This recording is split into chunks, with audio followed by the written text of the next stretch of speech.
ಜೊತೆಯಲ್ಲಿ ಅವ್ರನ್ನ ಇಲ್ಲಿ ಸೇರ್ಪಡೆ ಮಾಡಿದಾಗ ಮಾತ್ರ ಎಲ್ಲಿ ಏನು 46 ಅಲೆಮಾರಿಗಳಿದ್ದಾರೆ ಅದರಲ್ಲಿ ಸೇರ್ಪಡೆ ಮಾಡಬೇಕು.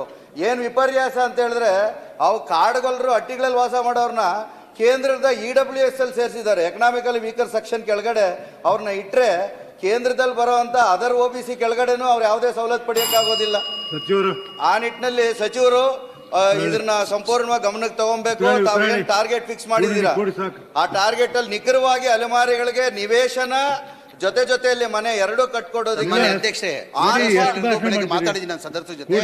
ಅವ್ರು ಏನ್ ಸಮಸ್ಯೆ ಇದೆ ನಾನು ಕರೆಸಿ ಒಂದು ಮೀಟಿಂಗ್ ಮಾಡಿ ಆ ಸಮಸ್ಯೆನ ಬಗೆಹರಿಸ್ತೀನಿ ನಾನು. ಸರಿ. ಎಂ ನಾಗರಾಜ್ ಮಾತಾಡಿ. ನನ್ನ ಚುಕ್ಕೆ ಗುರುತಿನ ಪ್ರಶ್ನೆ ಸಂಖ್ಯೆ 734 ಮೀನುಗಾರಿಕೆ, ಬಂದರು ಮತ್ತು ಒಳನಾಡು ಜಲ ಸಾರಿಗೆ ಸಚಿವರಿಗೆ. ಸನ್ಮಾನ್ಯ ಸಭಾಧ್ಯಕ್ಷರೇ, ಉತ್ತರವನ್ನು ಒದಗಿಸಿದೆ. ಸಭಾಪತಿಗಳ ಉತ್ತರವನ್ನು ಒದಗಿಸಲಾಗಿದೆ. ಆದರೆ ಆ ಉತ್ತರದಲ್ಲಿರ್ತಕ್ಕಂಥದ್ದು ಏನಂತಂದರೆ, ನಾವು ಕಳೆದ ಬಾರಿ ಬಜೆಟ್ನ ಅನೌನ್ಸ್ ಮಾಡಿದ 24-25ರಲ್ಲಿ ಮೀನುಗಾರಿಕೆ ಇಲಾಖೆಗೆ 3,000 ಕೋಟಿ ರೂಪಾಯಿಗಳಷ್ಟು ಬೃಹತ್ ಗಾತ್ರದ ವಿವಿಧ ಯೋಜನೆಗಳನ್ನು ಅನುಷ್ಠಾನಗೊಳಿಸಲಾಗುವುದು ಅಂತ ಹೇಳಲಾಗಿತ್ತು. ಅಲ್ಲಿ ಹೊನ್ನಾವರ ತಾಲೂಕಿನ ಮಂಕಿ ಮತ್ತು ಕಾಸರಗೋಡಿನಲ್ಲಿ ಒಂದು ಮೀನುಗಾರಿಕೆಯ ಸಂಶೋಧನಾ ಕೇಂದ್ರ ಮಾಡ್ತೀನಿ ಅಂತ ಹೇಳಲಾಗಿತ್ತು. ಆದರೆ ಅಲ್ಲಿ ಜಾಗ ಸಿಗೋದಿಲ್ಲ ಅಂತೇಳಿ ಈಗ ಭಟ್ಕಳದ ಮಾಡ್ತೀನಿ ಅಂತ ಹೇಳಿದರೆ ಪರವಾಗಿಲ್ಲ, ಜಾಗ ಚೇಂಜ್ ಆದರೂ ಕೂಡ ಮಾಡಬೇಕಾಗಿರ್ಬೇಕಾಗಿತ್ತು. ಆದರೆ ಮಾಡಲಿಲ್ಲ.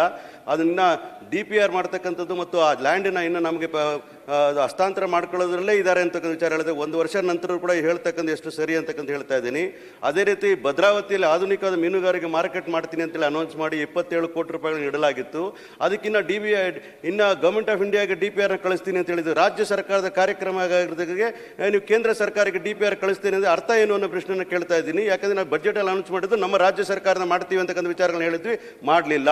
ಅಕ್ವಾ ಪಾರ್ಕ್ಗಳ ಸ್ಥಾಪನೆ ಮಾಡ್ತೀನಿ ಅಂತ ಹೇಳಿದ್ರು, ಅದನ್ನು ಕೂಡ ಕೇಂದ್ರ ಸರ್ಕಾರ ಕಳಿಸಿ DPR ಮಾಡ್ತಾ ಇದ್ದೇವೆ ಅಂತ ಹೇಳ್ತಾರೆ ಅನ್ನೋದಾದರೆ 1 ವರ್ಷಗಳ ನಂತರ ಕೂಡ ಈಗಲೂ DPR ಮಾಡ್ತಾ ಇದೆ ಅನ್ನೋದಾದರೆ ಯಾವಾಗ ಈ ಕಾರ್ಯಕ್ರಮ ಅನುಷ್ಠಾನಗೊಳ್ಳುತ್ತದೆ ಅನ್ನೋ ವಿಚಾರಗಳನ್ನ ಮೀನುಗಾರಿಕೆ ಸಚಿವರಲ್ಲಿ ಕೇಳ್ತಾ ಇದ್ದೇನೆ.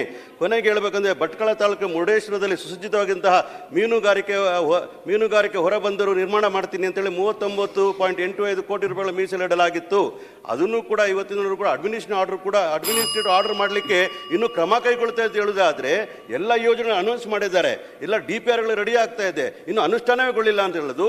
ಕೊನೆಗೆ ಅದು ಕೇಂದ್ರ ಸರ್ಕಾರಕ್ಕೆ ನಾವು DPRನ ಕಳಿಸ್ಕೊಟ್ಟಿದ್ದೀವಿ ಅಂತ ಹೇಳೋದಾದ್ರೆ ಯಾರು ಅನೌನ್ಸ್ ಮಾಡಿರೋ ಕಾರ್ಯಕ್ರಮ ಯಾರು ಅನುಷ್ಠಾನಗೊಳಿಸಬೇಕು, ಯಾವಾಗ ಅನುಷ್ಠಾನಗೊಳಿಸಬೇಕು ಅಂತೇಳಿ ಮೀನುಗಾರ ಸಚಿವರು ಕೇಳ್ತಾ ಇದ್ದೀವಿ. ಸಭಾಧ್ಯಕ್ಷರೇ, ಸನ್ಮಾನ್ಯ ಮುಖ್ಯಮಂತ್ರಿಗಳು ಮೀನುಗಾರಿಕೆ ಇಲಾಖೆ ಮೇಲೆ ಒಳ್ಳೆಯ ಒಂದು ಕೆಲಸ ಮಾಡಬೇಕು ಅನ್ನುವಂಥ ಉದ್ದೇಶದಿಂದ 3,000 ಕೋಟಿಯನ್ನು ಬಜೆಟಲ್ಲಿ ಘೋಷಣೆ ಮಾಡಿದರು.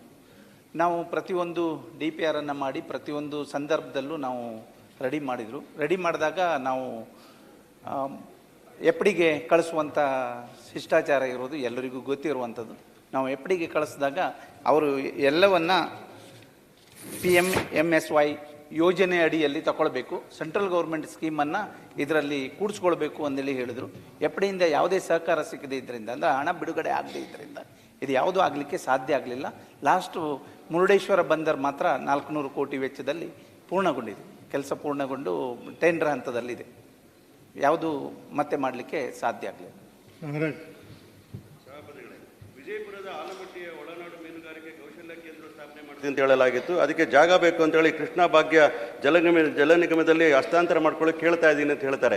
ನಾನು ಹೇಳ್ತಾ ಇರ್ತಕ್ಕಂಥದ್ದು ನಮ್ಮ ರಾಜ್ಯ ಸರ್ಕಾರ ಬಹುದೊಡ್ಡ ಯೋಜನೆ ಇಟ್ಕೊಂಡು ಮೀನುಗಾರರಿಗೆ ಸಹಾಯ ಮಾಡಬೇಕು ಅಂತೇಳಿ ಉತ್ತಮವಾದ ಯೋಜನೆಗಳನ್ನು ಕೊಟ್ಟ ಸಂದರ್ಭದಲ್ಲಿ ಅದೇ ಮಾಡ್ತಾ ಯಾವಾಗ ಕೆಲಸ ಸ್ಟಾರ್ಟ್ ಮಾಡೋದು? 1 ವರ್ಷ ಜಾಗನ ನಮ್ಮ ಸರ್ಕಾರದಲ್ಲಿ ಇನ್ನೊಂದು ನಿಗಮದಿಂದ ನಾವು ತಗೊಂಡು 1 ವರ್ಷ ಆದರೂ ಕೂಡ ಕಾರ್ಯಕ್ರಮಗಳು ಅನುಷ್ಠಾನಗೊಳ್ಳಿಲ್ಲ ಅನ್ನೋದ್ರೆ ಸರ್ಕಾರಕ್ಕೆ ಕೆಟ್ಟ ಹೆಸರು ಬರ್ತದೆ ಅನ್ನೋ ಕಾರಣಕ್ಕೋಸ್ಕರ ನಾನು ಇವನ್ನ ಕೇಳ್ತಾ ಇದ್ದೀನಿ. ರಾಜ್ಯದ ಮುಖ್ಯಮಂತ್ರಿಗಳು ಮೀನುಗಾರರ ಬಗ್ಗೆ ಅತಿಯಾದಂಥ ಕಾಳಜಿ ಇಟ್ಕೊಂಡು ಅನೌನ್ಸ್ ಮಾಡೋ ಕಾರ್ಯಕ್ರಮಗಳನ್ನ ಅನುಷ್ಠಾನಗೊಳಿಸಲಿಕ್ಕೆ DPR ಮಾಡಲಿಕ್ಕೆ 1 ವರ್ಷ ಆಗೋದೇ ಆದರೆ what kind of administration work is going on the department ಅನ್ನೋ ಪ್ರಶ್ನೆ ಕೇಳ್ತಾ ಇದ್ದೀನಿ.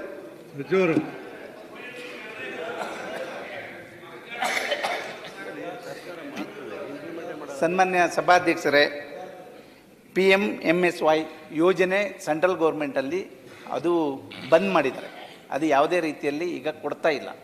ಅದು ಕೊಟ್ಟುವಿನ ಇಲ್ಲಿ FDಯಲ್ಲಿ ನಮಗೆ ಕೊಡೋದಿಲ್ಲ ಅಂದೇಳಿ ತೀರ್ಮಾನ ಮಾಡಿದ್ದಾರೆ.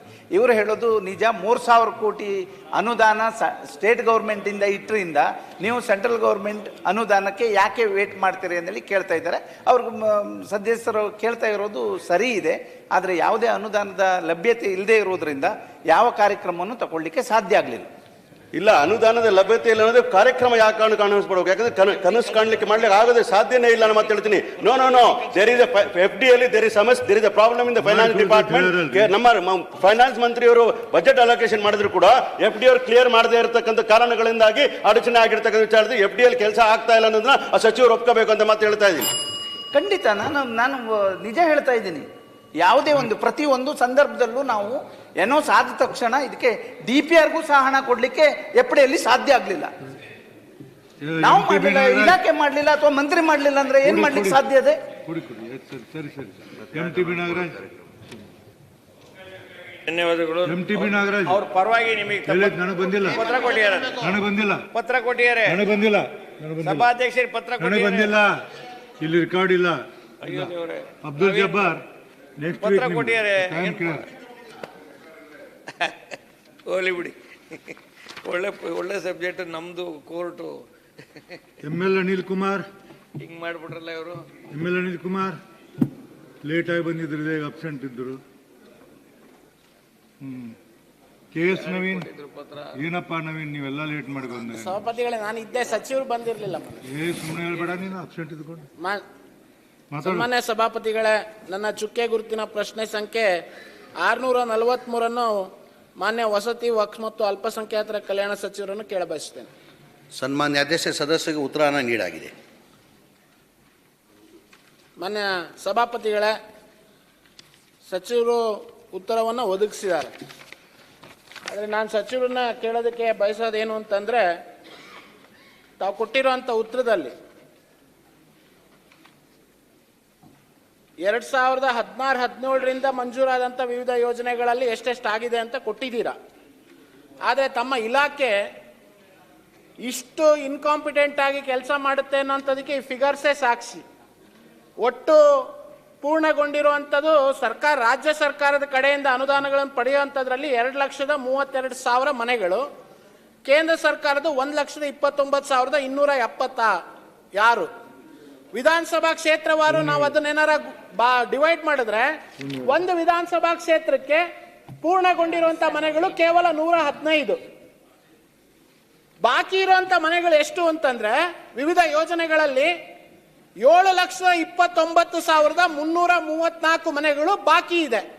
ಅಂದ್ರೆ ನಿರ್ಮಾಣ ಹಂತದಲ್ಲಿದೆ ಅಂತ. ಕೆಲವು ಫೌಂಡೇಶನ್ ಅಂತೀರಾ, ಕೆಲವು ಲಿಂಟಲ್ ಅಂತೀರಾ, ಮತ್ತೊಂದು ಅಂತೀರಾ.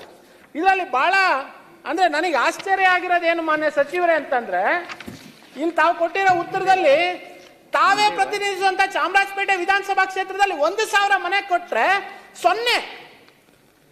Your record is 0. ನಿಮ್ಮ ಸ್ವಂತ ವಿಧಾನಸಭಾ ಕ್ಷೇತ್ರದಲ್ಲಿ 1,000 ಮನೆ ಕೊಟ್ಟಿರೋಂಥದ್ರಲ್ಲಿ 21ರಲ್ಲಿ ಕೊಟ್ಟಿರೋಂಥ ಮನೆ ಇವತ್ತು ಕಂಪ್ಲೀಟ್ ಆಗಿರೋದು ಎಷ್ಟು ಅಂತಂದ್ರೆ 0. ಅಂದ್ರೆ ತಮ್ಮ ಇಲಾಖೆ ಏನ್ ಮಾಡ್ತಾ ಇದೆ ಅಂತ ದಯವಿಟ್ಟು ಉತ್ತರಿಸಿ. ನಾನು ಮುಂದಿನ ಪ್ರಶ್ನೆ ಕೊಡ್ತೀನಿ.